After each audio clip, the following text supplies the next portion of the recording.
You know how people make New Year's resolutions? Well, what if in 2026 the entire world made a resolution? For animals. We're about to walk through the first 48 hours of that year because something truly remarkable happened for animal welfare all across the globe. So let's really dig into that idea. What if governments, massive companies, and global organizations all decided to start the year off on a new foot for animals? It sounds kind of like a fairy tale, right? But believe it or not, in the first couple of days of 2026, something very close to that actually happened. And what's really wild is just how fast it all went down. We're talking about the first 48 hours of the year. On day one, boom, a whole wave of new laws and corporate policies just kicked in. And by day two, that focus had already expanded to global safety standards. This wasn't just one thing. It was like watching a story of progress unfold in real time. Okay, so let's start where this whole wave of change really kicked off. California. On January 1st, the state didn't just pass a single law, it put a whole collection of them into effect, really taking a firm stand against animal cruelty. So California rolled out several new animal welfare laws, but three of them really made headlines. A ban on pet brokers, making health certificates mandatory for dogs coming into the state, and a ban on declawing cats for non-medical reasons. But let's focus on that first one, because that one is a total game changer. So what even is a pet broker?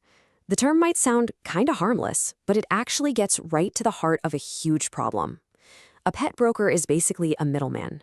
They buy animals, often from horrible places like puppy mills, and then turn around and sell them to pet stores. This whole system creates a total disconnect between you, the buyer, and where that animal actually came from. And this chart illustrates the impact perfectly. Before this law, the system was simple. Puppy mills sold to brokers, brokers sold to pet stores, and the person buying the puppy had no idea about its awful history. The new law just completely dismantles that.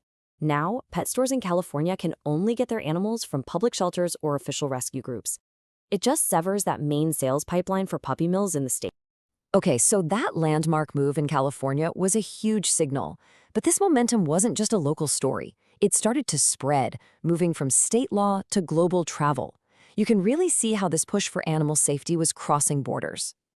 And how perfect is this? The very next day, January 2nd, just happens to be International Pet Travel Safety Day. In 2026, this wasn't just some hashtag trending online.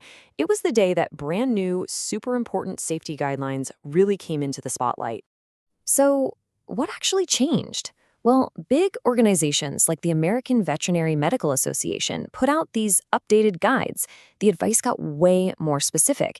You need to use crash-tested carriers now. You have to make sure your pet's microchip info is current. And if you're traveling in the winter, you need to pack a dedicated safety kit.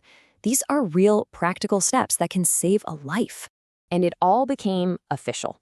The International Air Transport Association, or IATA, they're the ones who set the rules for airlines. They formally put their new 2026 regulations into place.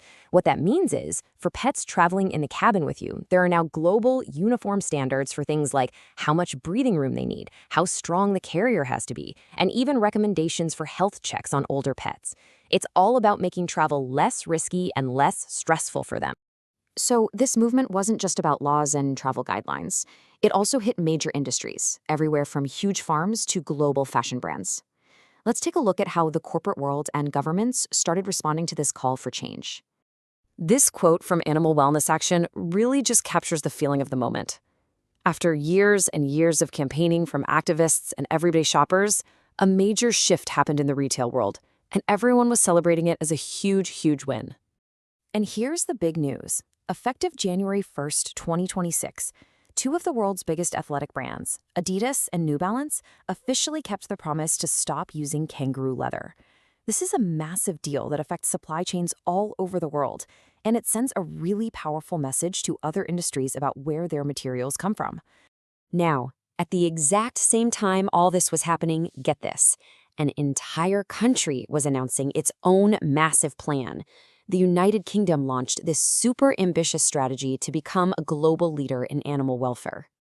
And this wasn't just talk. The strategy laid out concrete, tangible goals, phasing out cage systems for farm animals, making responsible pet ownership laws stronger, and even creating a new tracking system for pet sales to fight abandonment.